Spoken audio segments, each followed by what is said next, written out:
Life, the Universe and Everything by Douglas Adams. Chapter 2. This morning, 2 years later than that, was sweet and fragrant as he emerged from the cave he called home until he could think of a better name for it or find a better cave. Though his throat was sore again from his early morning yell of horror, he was certainly in a terrifically good mood. He wrapped his dilapidated dressing gown tightly around him and beamed at the bright morning. The air was clear and scented. The breeze flitted lightly through the tall grass around the cave. The birds were chirruping at each other. The butterflies were flittering about prettily. And the whole of nature seemed to be conspiring to be as pleasant as it possibly could. It wasn't all the pastoral delights that were making Arthur feel so cheery, though. He had just had a wonderful idea about how to cope with the terrible lonely isolation, the nightmares, the failure of all his attempts at horticulture, and the sheer futurelessness and futility of his life here on prehistoric Earth, which was that he would go mad. He beamed again and took a bite out of a rabbit leg left over from his supper. He chewed happily for a few moments and then decided formally to announce his decision. He stood up straight and looked at the world squarely in the fields and hills. To add weight to his words, he stuck the rabbit bone in his hair and spread his arms out wide. "I will go mad," he announced. "Good idea," said Ford Prefect, clambering down from the rock on which he had been sitting. Arthur's brain somersaulted. His jaw did press-ups. "I went mad for a while," said Ford. "Did me no end of good." Arthur's eyes did cartwheels. "You see," said Ford. "Where have you been?" interrupted Arthur, now that his head had finished working out. "Around," said Ford. "Around and about." He grinned in what he accurately judged to be an infuriating manner. "I just took my mind off the hook for a bit. I reckon that if the world wanted me badly enough, it would call back. It did." He took out of his now terribly battered and dilapidated satchel his sub-ether sensomatic. "At least," he said, "I think it did.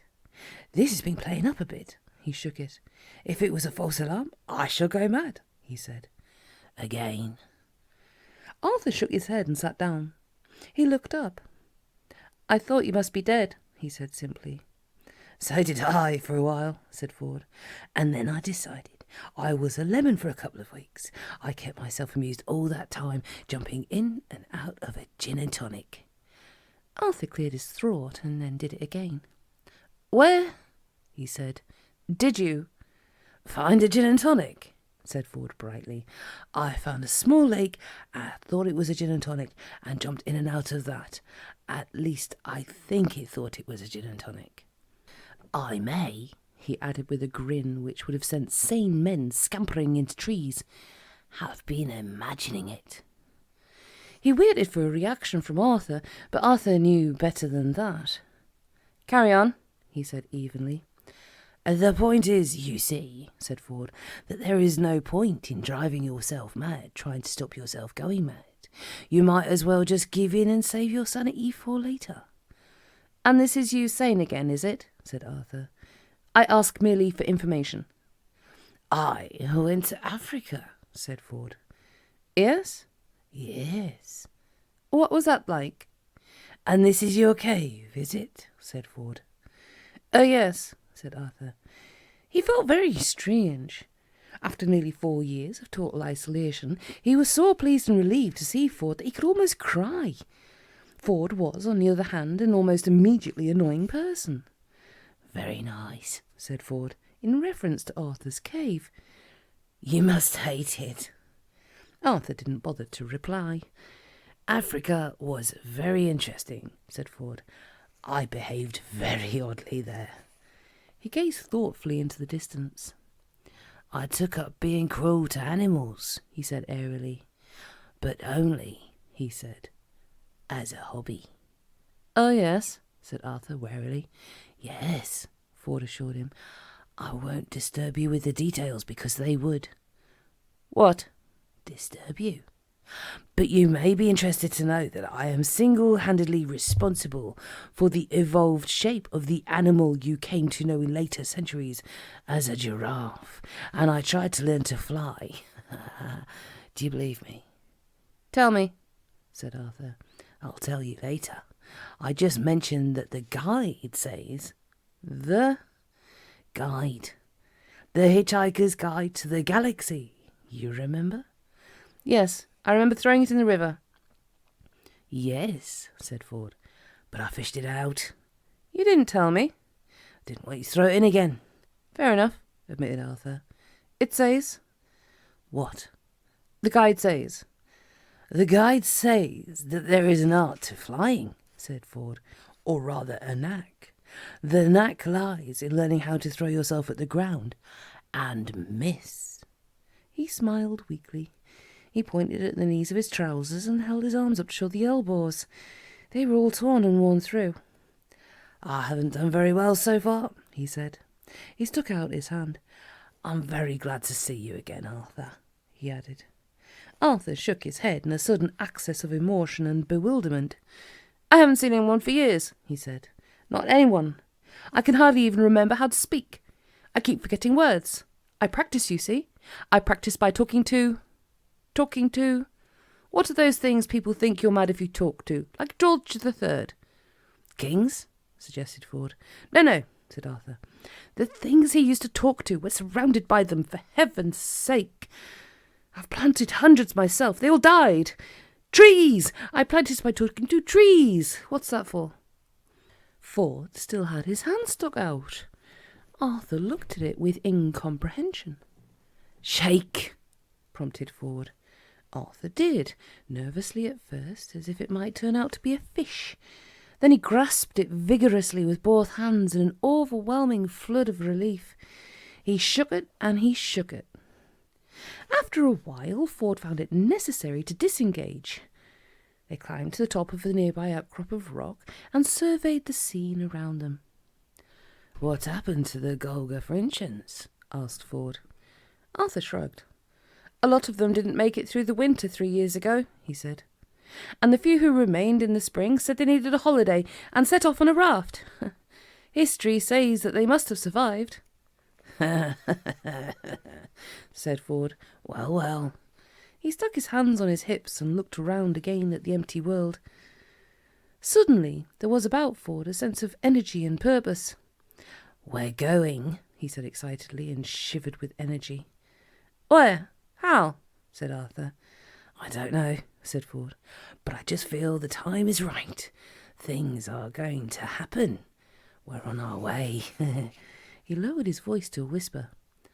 I have detected, he said, disturbances in the wash. He gazed keenly into the distance and looked as if he would quite like the wind to blow his hair back dramatically at that point. But the wind was busy fooling around with some leaves a little way off. Arthur asked him to repeat what he'd just said because he hadn't quite taken his meaning. Ford repeated it. The wash, said Arthur. The space-time wash, said Ford, and as the wind blew briefly past at that moment, he bared his teeth into it. Arthur nodded and then cleared his throat. Are we talking about, he asked cautiously, some sort of Vogon laundromat? Or what are we talking about? Eddies, said Ford, in the space-time continuum. Nodded Arthur. Is he... He pushed his hands into the pocket of his dressing gown and looked knowledgeably into the distance. What? Said Ford. Who? Said Arthur. Is Eddie then... exactly then... Ford looked angrily at him. Will you listen? He snapped. I have been listening, said Arthur, but I'm not sure it's helped. Ford grasped him by the lapels of his dressing gown and spoke to him as slowly and distinctly and patiently as if he were somebody from a telephone company accounts department. There seem, he said, to be some pools, he said, of instability, he said, in the fabric, he said. Arthur looked foolishly at the cloth of his dressing gown where Ford was holding it. Ford swept on before Arthur could turn the foolish look into a foolish remark. "In the fabric of space-time," he said. "Ah, that," said Arthur. "Yes, that." They stood there alone on a hill in prehistoric Earth and stared at each other resolutely in the face. "And it's done what?" said Arthur. "It," said Ford, "has developed pools of instability." "Has it?" said Arthur, his eyes not wavering for a moment. "It has," said Ford, with a similar degree of ocular immobility. "Good," said Arthur. "See?" said Ford. "No," said Arthur. There was a quiet pause. "The difficulty with this conversation," said Arthur, after a sort of pondering look that had crawled slowly across his face, like a mountaineer negotiating a tricky outcrop, "is that it's very different from most of the ones I've had of late, which, as I explained, have mostly been with trees. They weren't like this. Except perhaps some of the ones I've had with the elms, which sometimes get a bit bogged down." "Arthur," said Ford. "Hello? Hello, yes?" said Arthur. "Just believe everything I tell you, and it will all be very, very simple." "Well, I'm not sure I believe that." They sat down and composed their thoughts. Ford got out his sub-ether sensomatic. It was making vague humming noises, and a tiny light on it was flickering faintly. "Flat battery?" said Arthur. "No," said Ford. "There is a moving disturbance in the fabric of space-time, an eddy, a pool of instability, and it's somewhere in our vicinity." "Where?" Ford moved the device in a slow, lightly bobbing semicircle. Suddenly the light flashed. "There!" said Ford, shooting out his arm. "There! Behind that sofa!" Arthur looked. Much to his surprise, there was a velvet, paisley-covered Chesterfield sofa in the field in front of them. He boggled intelligently at it. Shrewd questions sprang into his mind. "Why," he said, "is there a sofa in that field?" "I told you!" shouted Ford, leaping to his feet. "Eddies in the space-time continuum." "And this is his sofa, is it?" asked Arthur, struggling to his feet and, he hoped, though not very optimistically, to his senses. "Arthur!" shouted Ford at him. "That sofa is there because of the space-time instability. I've been trying to get your terminally softened brain to get to grips with it. It's been washed up out of the continuum. It's space-time jetsam. It doesn't matter what it is. We've got to catch it. It's our only way out of here." He scrambled rapidly down the rocky outcrop and made off across the field. "Catch it," muttered Arthur, then frowned in bemusement as he saw that the Chesterfield was lazily bobbing and wafting away across the grass. With a whoop of utterly unexpected delight, he leapt down the rock and plunged off in hectic pursuit of Ford Prefect and the irrational piece of furniture. They careered wildly through the grass, leaping, laughing, shouting instructions to each other to head the thing off this way or that. The sun shone dreamily on the swaying grass. Tiny field animals scattered crazily in their wake. Arthur felt happy. He was terribly pleased that the day was for once working out so much according to plan. Only 20 minutes ago he had decided he would go mad, and now here he was already chasing a sofa across the fields of prehistoric Earth. The sofa bobbed this way and that, and seemed simultaneously to be as solid as the trees as it drifted past some of them, and hazy as a billowing dream as it floated like a ghost through others. Ford and Arthur pounded chaotically after it, but it dodged and weaved as if follow its own complex mathematical topography, which it was. Still they pursued, still it danced and spun, and suddenly turned and dipped as if crossing the lip of a catastrophe graph, and they were practically on top of it. With a heave and a shout they leapt on it.